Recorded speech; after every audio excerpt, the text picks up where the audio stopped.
been a while, and I've done quite a lot of changes, mostly visual improvements, and I've got some gameplay to show this time as well.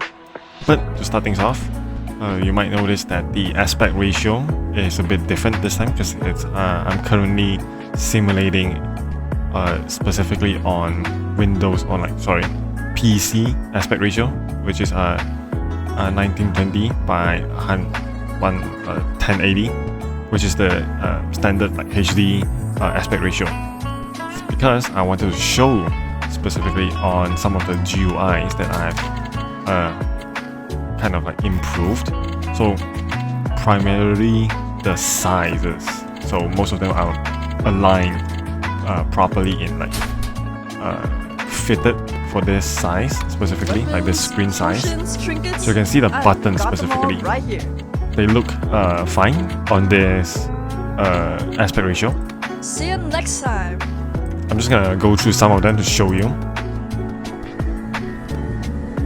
Oh, I'm gonna show you this later, but I think some of the menus, like profile, some of the buttons I've scaled them as well. Some of them in like settings, the sizes, like the perks and injury tab, and I think the gacha frame as well. As I redone it as well. I've revamped it, which I'll show you right now. So, really big screen, but I've since full scaled it. This is now a full screen sized GUI, and you can see like most things are enlarged. So this is kind of like descales everything, kind of like how do I word this? Makes everything very visible, very easily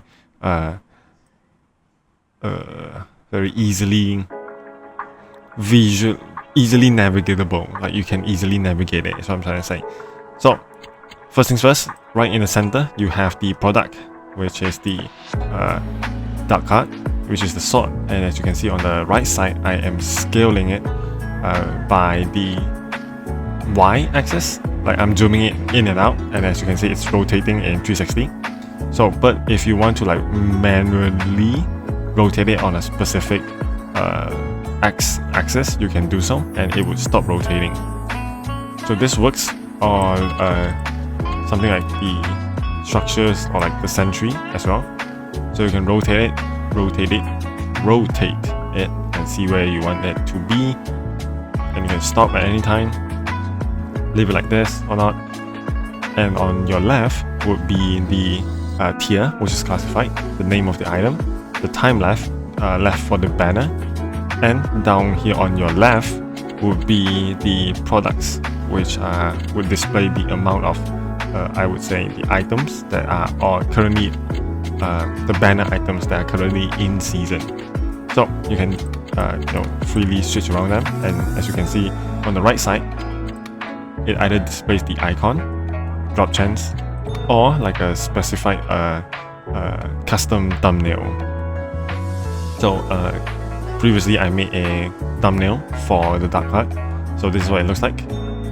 If there's no custom thumbnails, it will just load in the icon for the item. So again, drop chance is 1.2, excluding pity. So this is a general drop chance for hard pity. And of course you have the pull button for the gacha, the PT bar to see how much left you have until like a guaranteed pity, banner details to see all of the air rank items drop chance. So these chances are really low, as you can see. It's because it's factored in pulling an A rank and then pulling like landmine specifically. So this is like 2 drop rate chances multiplied together. I think I will rephrase this right after this cut, but before that you just close it. Item details. So this is item stats for like the banner item, which is Testman right now, the sentry. So this is like a brief description. As you can see, I've also scaled the size of the text, sorry, the box. So you can see all of its stats here. I've labeled it like bold and not bold, so it's easier for you to see, like visually distinct, identify which information you're trying to get. It works with dark card as well. Description, stats, and if there's ability, it will show over here. You can close it. And tick sharp, everything remains the same. Nothing really much changes. Info tab, still the same. That's about it for the new gacha frame. Hi, I'm back, and I've done some changes to the gacha GUI. So I've fixed all of the image scaling, so you can see it's much more fitted, less stretched. And I've fixed some of the overlapping issues with the custom image over here just now. Everything is still the same. I've updated the banner details right here, so now you are specifically told that every item has its own drop rate chances, and it's multiplied by 75%, specifically to get an A rank item. So let's do a temp pool. Just for the sake of it, just for the fun of it.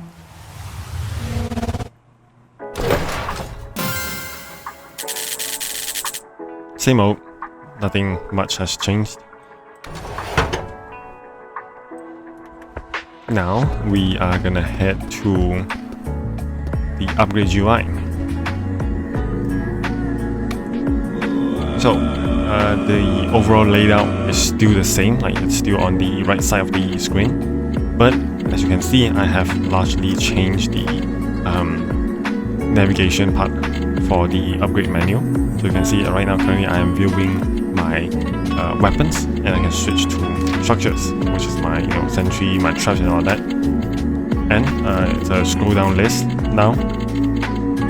Really easy to navigate, and it tells you what level or what tier your items are at. So right now my classic sword is at level 1 and tier 0, compared to my pistol, which is at tier 5. So let's check out just the classic sword first.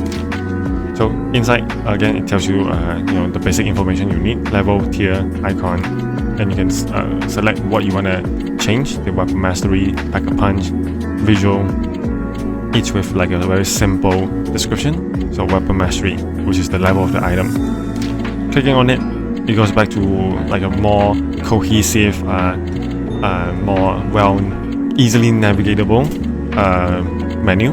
So you have the requirements and then the improvements. So down here you can see I'm currently viewing on the weapon mastery page with like a note saying that like all changes and upgrades are permanent, and it changes or like it saves on leave. Obviously the upgrade button, and now it tells you like what level you're going from 1 to 2, or you can change it to like 1 to 10 or like to 11, means you can upgrade by 10 levels. And it does tell you like how many materials you need for like this current level. It tells you all of the improvements, so which is like level 11 gives you like 68%. The tier damage bonus also goes from 61, which is from level 10, to 68, which is level 11. So if you switch it back to level like upgrade by 1 level, it changes accordingly. So upgrading still the same. Everything upgrades the same. You can spam it to 50 or like 60, and it will still automatically calculate like the last remaining 10. So you can see like 52. Although I set it to 10, it automatically stops at 60. And as you keep on upgrading, your materials, like it starts to increase, obviously. But I have changed some of the balancing, specifically for like the requirements. So right now, to upgrade the level specifically, you will need XP is no longer needed. You no longer need any weapon XP. That means you don't have to kill any like noobs with the weapon just to level up. But you will need a lot of like resources. So specifically like proficiency points. So this is kind of like a general kind of like currency.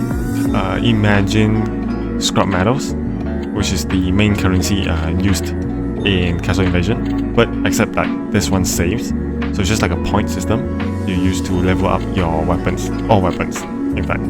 And if you were to get past every 10 levels in terms of like leveling, you would need to use specific materials. So for melee weapons specifically, you will have to use sandwood. I've categorized it, which I'll show you in a second. But every specific weapon like guns, melee weapon, traps, and sentries, they would have their own specific materials that you would need to use to kind of like get past every 10 levels, which I'm going to show you in, again, just a second. But getting back to here, I'm going to push to level 60. I'm out of proficiency points, which is why I cannot push to level 60. But again, yeah, if you do run out of materials mid-upgrading, you are unable to continue upgrading, and it shows you how much you need, how much you have, and all that.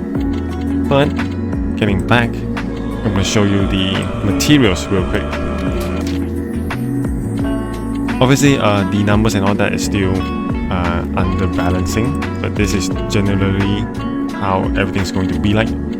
The materials have received a small tier rebalance. So on tier 1 you have the scrap metal, which this does not save, session only. Proficiency points, which is permanent, it saves. And then you are used to specifically just for weapon mastery, and you basically get this from doing anything, killing noobs, completing a map objective, completing a game mode and all that. Basically, you are awarded proficiency points for basically everything. Circuit boards, which is kind of like a work in progress material. As you can see, like I have no description or anything labeled, but this is supposed to be used for upgrading sentries. Zamut for melee weapons. Classic bricks, which is used for traps. Silver Dawn, used for guns. And everything else, as you can see, I have labeled this on yellow tier and red tier. These are used specifically for upgrading weapon tiers, which I don't think I've coded in just yet, but they're all supposed to correlate or like link to the weapon's element, which if you scroll down to the red tier, there are a few elements here. So blue still supposed to represent water, Hydra. Bombastic is supposed to represent fire. Sparkle Time is its own element. I believe Sparkle Time is supposed to be electric. Omega is its own element. Eerie is supposed to be poison. Blizzaria is supposed to be ice. Or yeah, it's supposed to be ice element. So the only standout element is Omega as of right now. And again, as of right now, they all basically, in terms of in-game system or in-game codes, it's all just different types of fire. So it's just, this is a blue fire, this is red fire, this is rainbow fire. They all do the same thing. Sorry, this is supposed to be yellow fire. But the idea is they all do the same thing. They're all just like additional damage. But the idea is that certain noobs are going to have like resistance or like weaknesses to specific elements, and you're supposed to have counterplays. So certain equipments or like certain weapons are supposed to have their own elements, and certain weapons would be weaker against specific noobs due to element differences. So aside from just gun or melee resistance, you also have elemental weaknesses and resistance. So the idea is to have a very, very in-depth build choices that you can have. So you can have a lot of like different paths, different builds every time you play. But going back to materials real quick, the main ones are the red tiers, obviously, and everything else in the yellow tier is just like supporting materials that you use to upgrade. But going back to the upgrade menu, we are going to check out the tiers now. Pack-a-Punch, which is the tier of the item, it goes up to 5. So you can see it uses a different kind of currency, which is money. This is largely still work in progress for just the deciding factor specifically for its name and for its icon, because it used to be called Robux, but I found out, or like I soon realized that Robux might be a bit confusing to the real currency of Robux. So since I've put it as money temporarily, it might be final, it might be permanent, but it really just depends on what comes into my mind at the end. But tiers still remains the same thing. You will need a schematic to level up one tier. To get a schematic, you will have to pull or like to receive a weapon duplicate in the gacha, or to buy it directly. And upgrading a tier gives you like 20% every tier, so it goes up to 100%. And you can only upgrade tier by tier, which is one by one. You cannot skip the tiers. So the idea is to have specific element related materials alongside with whatever the weapon is, whatever the element the weapon is. So in case you are wondering, this system is borrowed from Zenless Zone Zero, which is another gacha game. The idea is again to make sure that every material is like properly utilized, properly it makes sense in terms of upgrading, and like you would use fire material for a fire element weapon and all that. But to show you a little bit something that we've done before, which is pistol. So pistol for Pack-a-Punch currently is already at tier 5, so I don't think you can upgrade anymore. Already at max tier. This is a visual bug, which I'll fix this right after this video. Supposedly, am I on tier 4? No, I'm on tier 5, but this is still showing tier 5 requirements. But supposedly I'm on tier 4. This is what it's going to show. So the new tier damage bonus is going to be 100%. So at tier 5, basically all your damage is doubled. And at the new, you will get like new specific stats. Specifically, like for pistol, on tier 5 you get fire rate improvement. And there is a short description that details on the 5th tier all of the bullets, all of the projectiles fired from the pistol is now explosive, so you would get explosive damage. I think I've showed this a long time ago in previous devlogs, but basically this is how it looks like for the new upgrade menu. And aside from that, which is the visuals, which is the skins. So as you remember, each tier is unlocked free, or at least the skin is unlocked free by unlocking the tier. So you would just select the specific tier that you want. After selecting, you would just click change skin, update it successfully, and you could just leave. And the visual would be updated as well.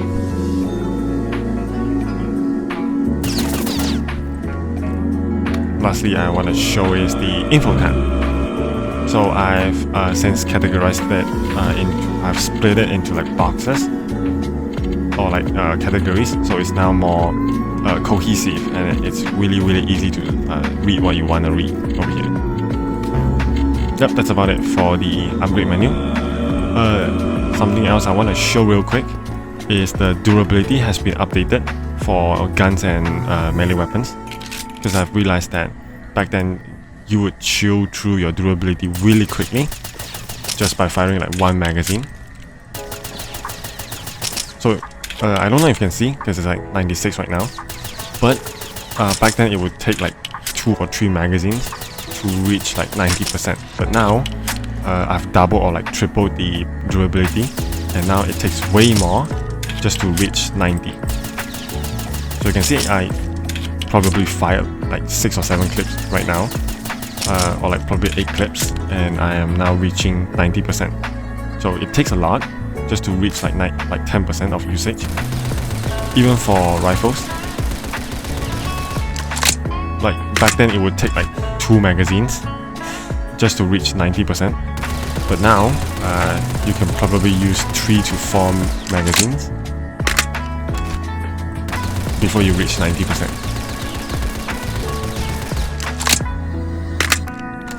So basically improvement on the durability, and I think it's not bad. And you can also increase the or like decrease the usage via equipment in the shop. Nothing much changes on the melee and all that. There are plans to do like a melee rework again for like the 3rd version, because there are talks with Looper. I've had talks with Looper specifically on reworking to make the melee combat way more advanced, or way more like dynamic, I would say. Like you would have blocks, parries, combos, and all that, but basically way more advanced than what currently we have right now, because right now we only have like a basic combo and parry. But aside from that, that is still in the works, obviously. In the lobby, since I don't know if you noticed, we've had way more cohesive layout, way more better layout for all of these shops, since they all have their own kind of like rooms, kind of like layout, and their own signboards. But in here, we still have the voting tent, as well as the class section in the corners. So what I'm planning is to ask Gavi to kind of like push them into their own rooms, like make probably like a hole or like 2 rooms around here in the walls basically, and to give these shops their own kind of like small rooms, so that they don't occupy like the corner spaces kind of like awkwardly. Something else that I want to show, due to the recent text being locked behind age verification. Sometimes I'm able to chat in Studio, but sometimes I can't. But I've also added quick chat. So if you're on PC, you can press Z or Z, and you'll be able to access. If you remember, this used to be the old safe chat, or like the quick chat that Roblox had, and you have like the very generic, yes, no questions, faces, get off my lawn, all of your bases belong to me, question.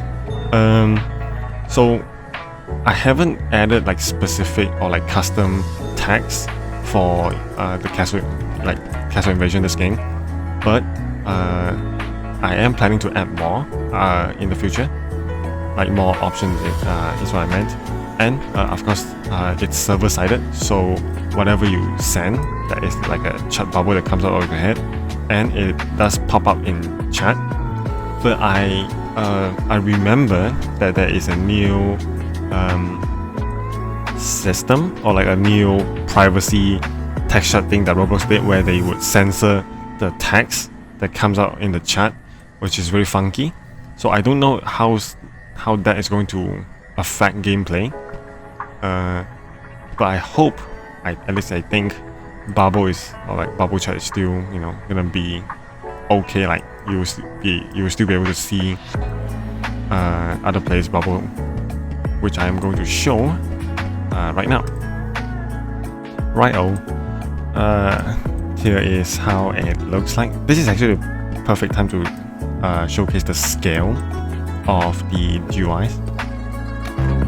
So lastly, this is like how it looks like for the gesture menu frame. So let's say if your aspect ratio is super chopped, as you can see on the left side of the screen right now, this is what the scaling of the GUI looks like.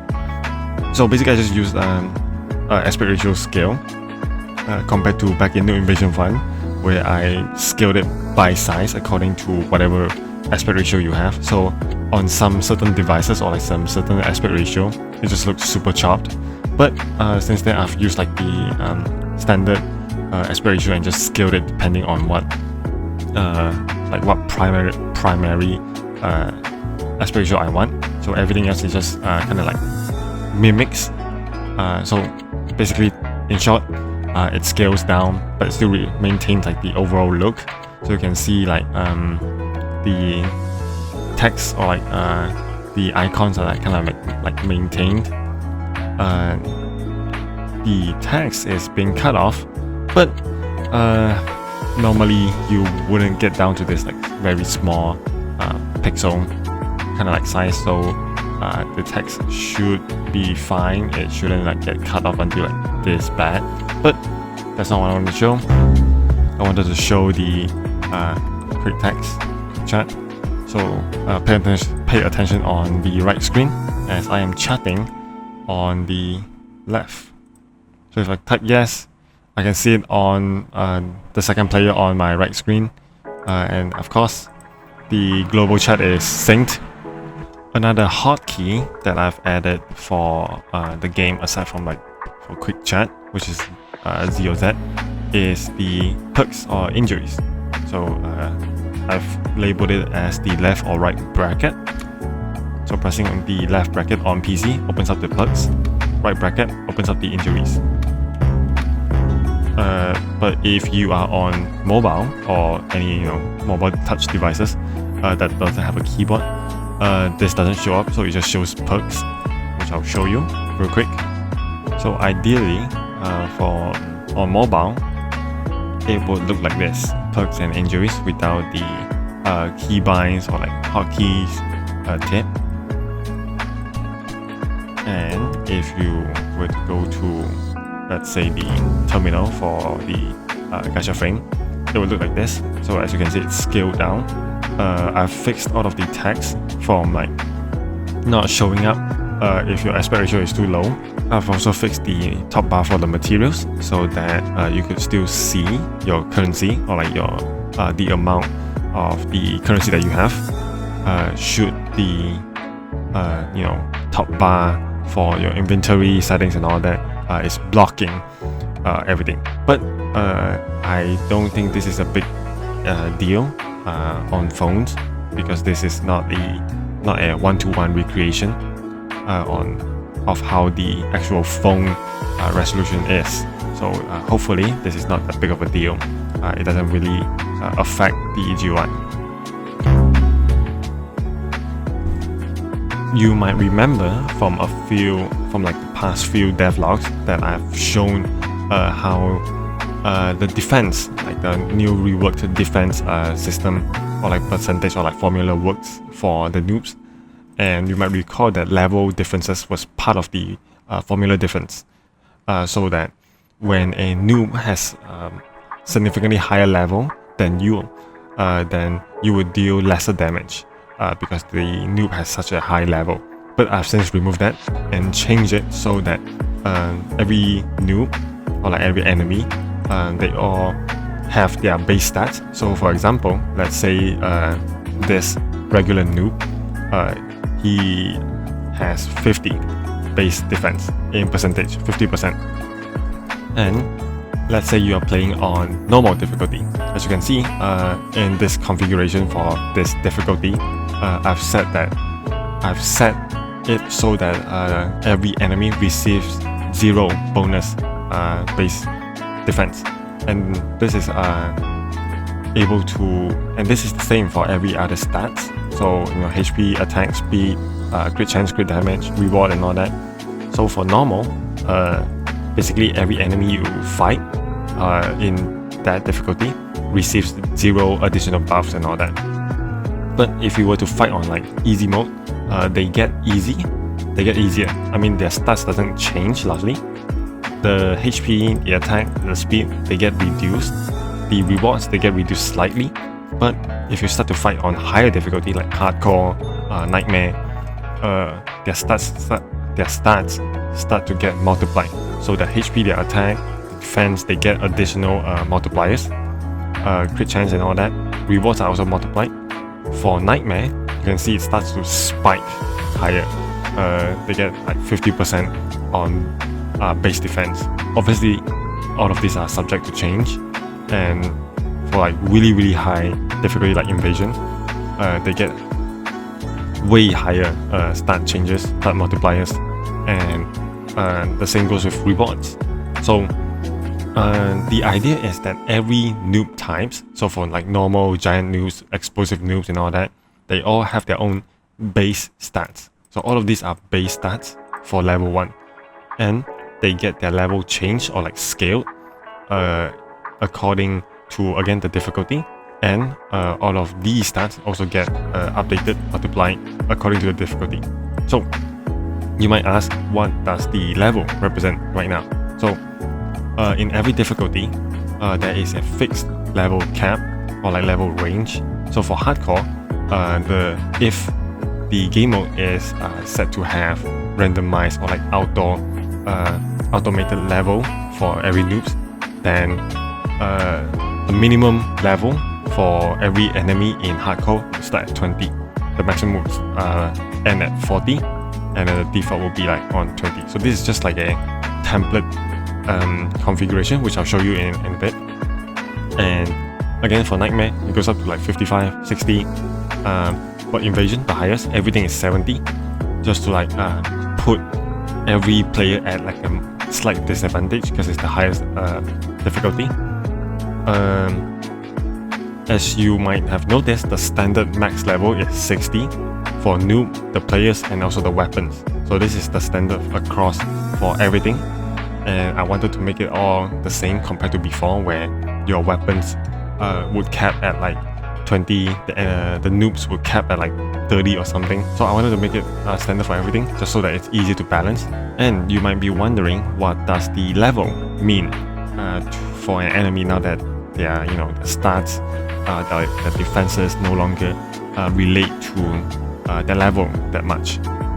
So aside from, let's say, like a noob having their base stat multiplied by the difficulty, their level, as you can see on this highlighted code block that I have over here, their level would basically double or like additionally multiply their damage. So I'm going to scroll down just a little bit. This is the code block I want to share specifically. So it's really tedious. You can see basically all of their damage, all of their dodge chances, their base defense is added with their level, the noobs or like the enemy's personal individual level, and it's multiplied with the difficulty on top of their personal base stats. So TLDR, basically the difficulty and the noob's level determine how much scaling their base stats receive. But before we start the gameplay testing, I wanted to show a new sort of like improved update on the chat or like the dialogue system. So some of the new improvement is that if this is like a dialogue that you can control the pacing, as soon as a dialogue or like a sentence is finished, there's an indicator that says you can tap here to continue or to like go forward to the next scene or like to end it. But if you were to click it while it's typing, or like I'm going to show you again, you can skip the dialogue basically. So I think it's really cool.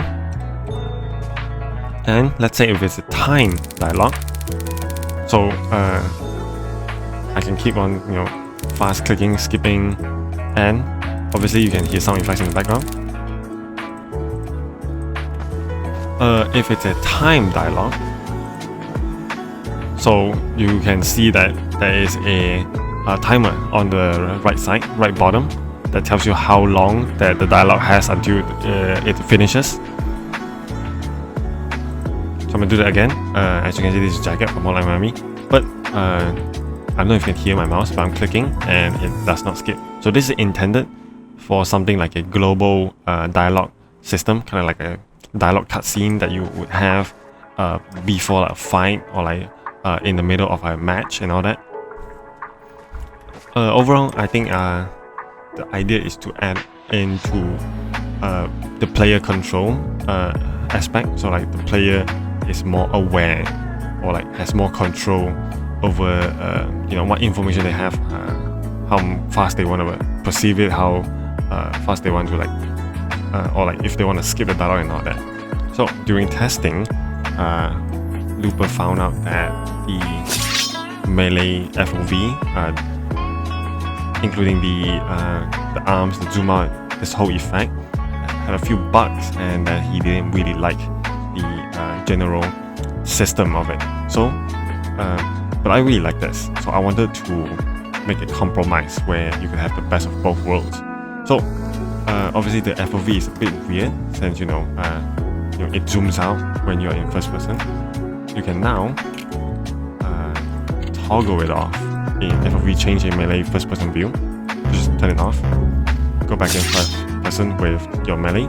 You are now in regular FOV, except that you still have the arms, but you don't see your body. Which I think is really cool. I think if you are the type of player who prefers this kind of FOV, good for you. If you prefer the zoom out, like me, then you can change in your settings and all that.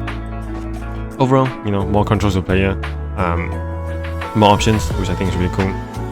So, one small thing that I wanted to show, which I don't think it's replicatable anymore because it used to be a bug, is that when you were to get a message pop-up notification, so such like this, update the settings successfully, if you were to get the same message multiple times, it will kind of like bug out.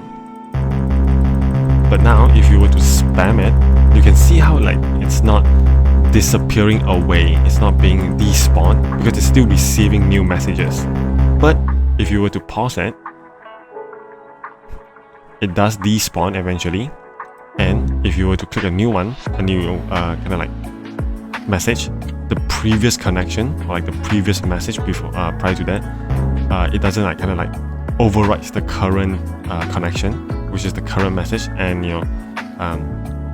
kind of pulls or shuts or close the message prompt right away. Basically,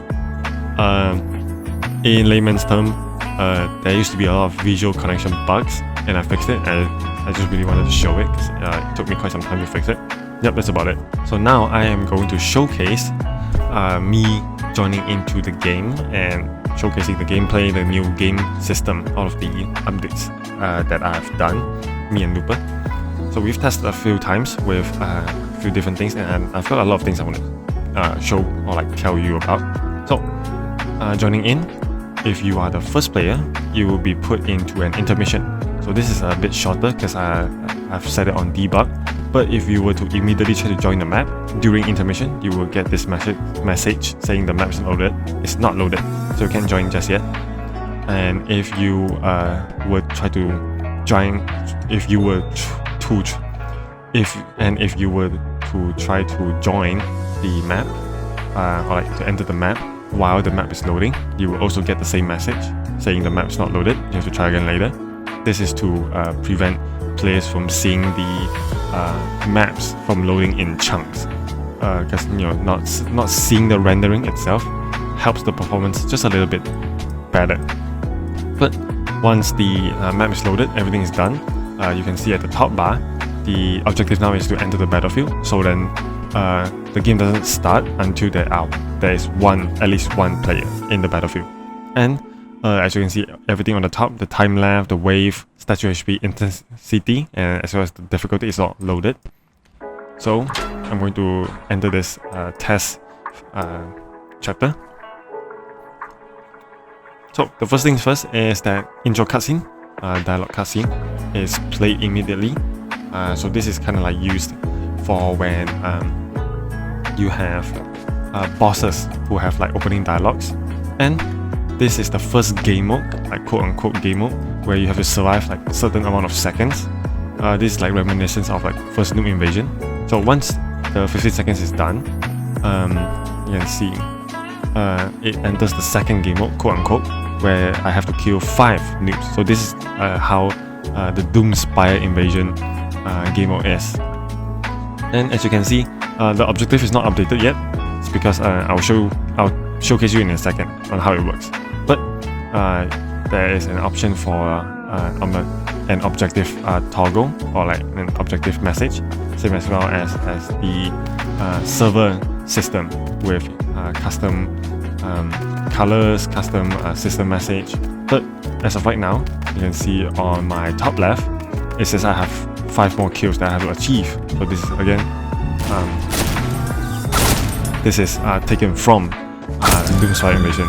So once you've killed every or like certain amount of noobs needed, you can see we've entered the third game mode, which is to kill every remaining noobs left on the battlefield. So currently there are like 9, 10. It's currently loading in, and as you have probably noticed, there are 10 noobs, and I've split them into 3 groups. So we have the giant noobs, which is part of like a set, like the first wave.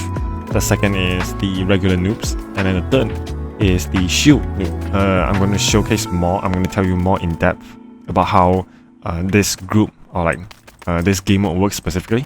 But as of right now, you can just think of it as I have to kill every noob spawn. So a great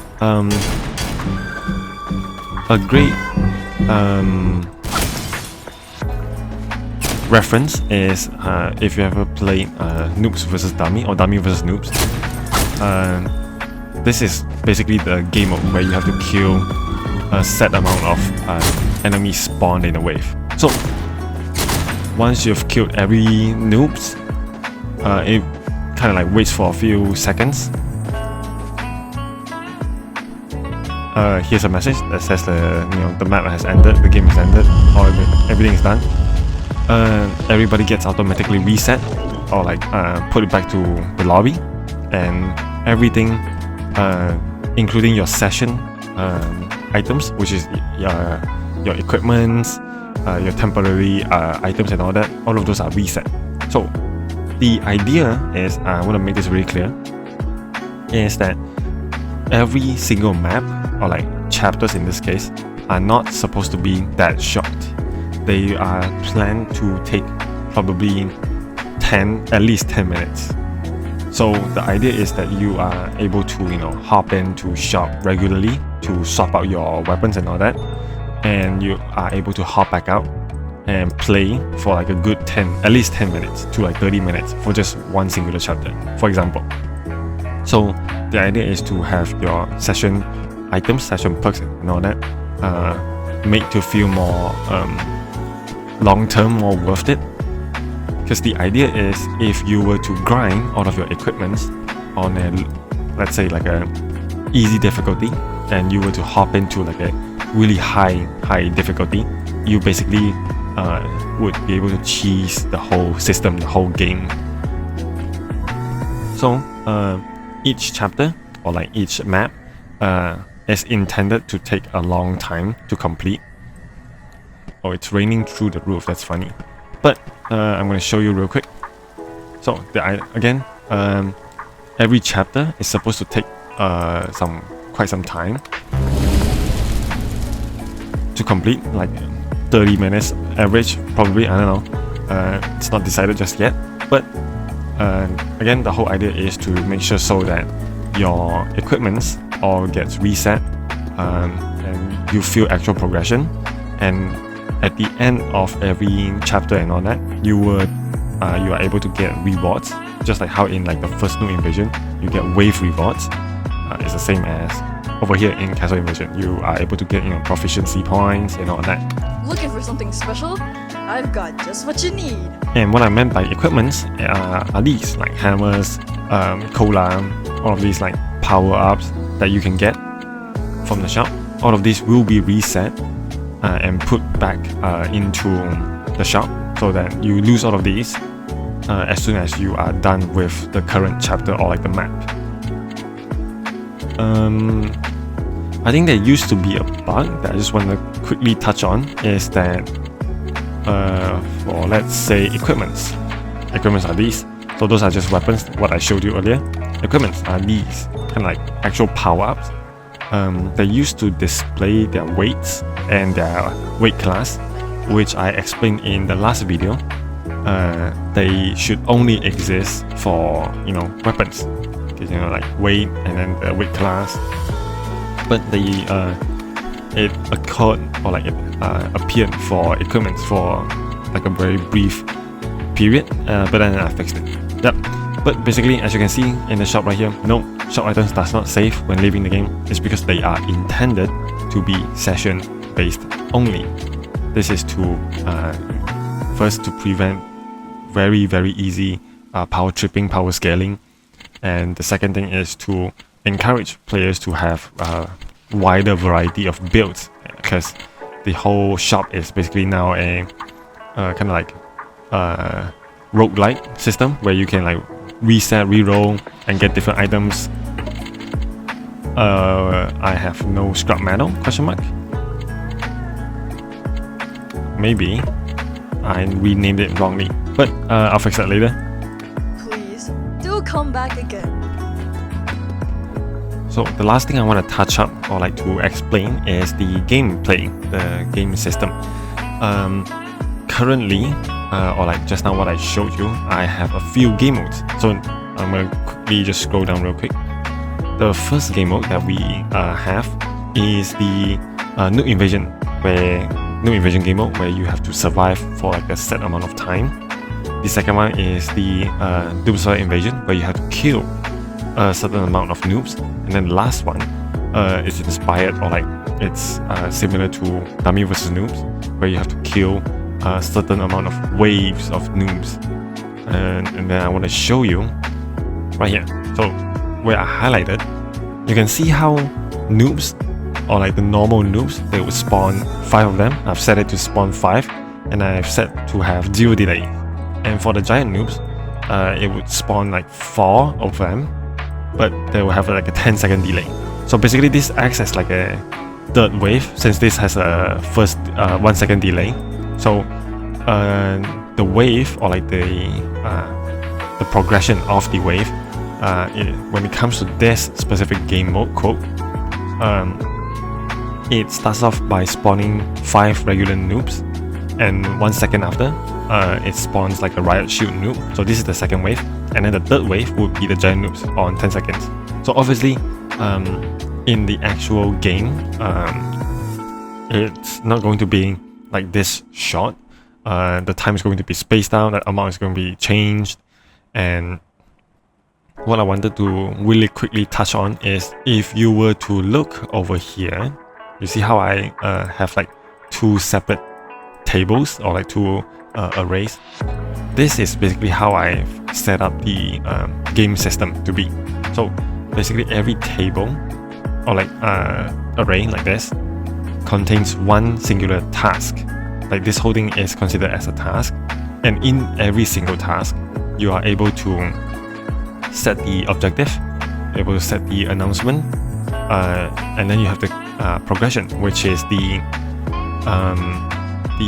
gameplay, the actual gameplay. So whether if it's like kill certain amount of noobs, wait until wait for a certain amount of seconds for like a specific time duration, or like just like earlier when I mentioned queue like a certain queue specific waves of noobs. And you have the end of task, where it rewards players like progression rewards, wave rewards. So the difference between these two is that imagine the wave rewards as the cash reward in Nuke Invasion, while progression reward is kind of like oh, you survive like a really hard wave. Here are some minor rewards to you. Seeing earlier of the showcase that I just showed you, in a singular task that I've set up, the game is able to support all 3 progression game modes. So the idea is that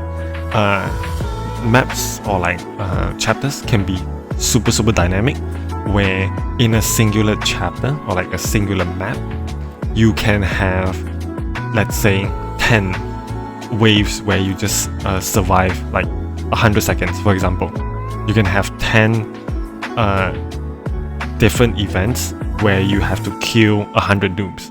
So you can just basically copy paste one singular task. You can make like 10 tasks.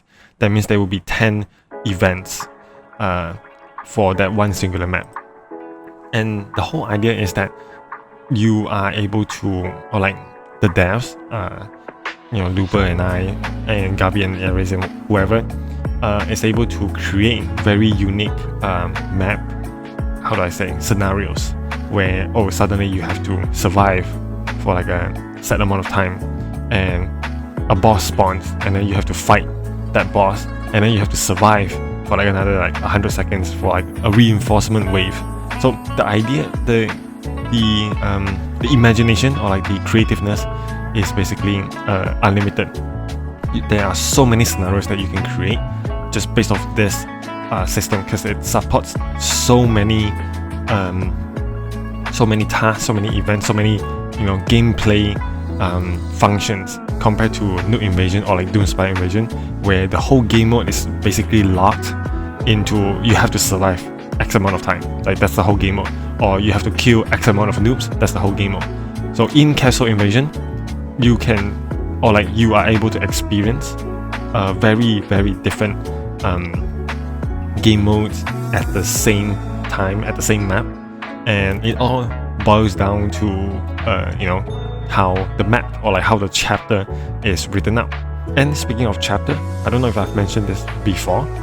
I plan to have chapters in terms of like chapter 1, chapter 1.1, 1.2, and the whole 1, or like the whole chapter 1, that is basically like a whole season, for example. So yeah, basically it's kind of like episode 1, episode 1.1, episode 1.2 and all that, and then the whole 1 will be wrapped up as its own singular season. So this also means that maps can be very easily reused with very different plot reasons, or like different gameplay aspects, different scenarios and all that.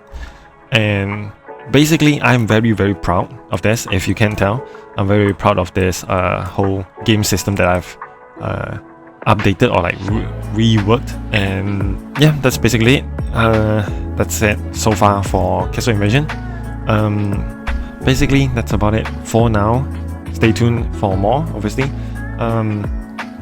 I think I'm getting pretty close to actually starting to build filler content. So something like extra enemies, more bosses, more weapons, more equipment and all that, and the actual game. And probably pretty I can't give you a time, but I would say to expect more gameplay, probably even a public testing soon. Yep, that's about it. See ya.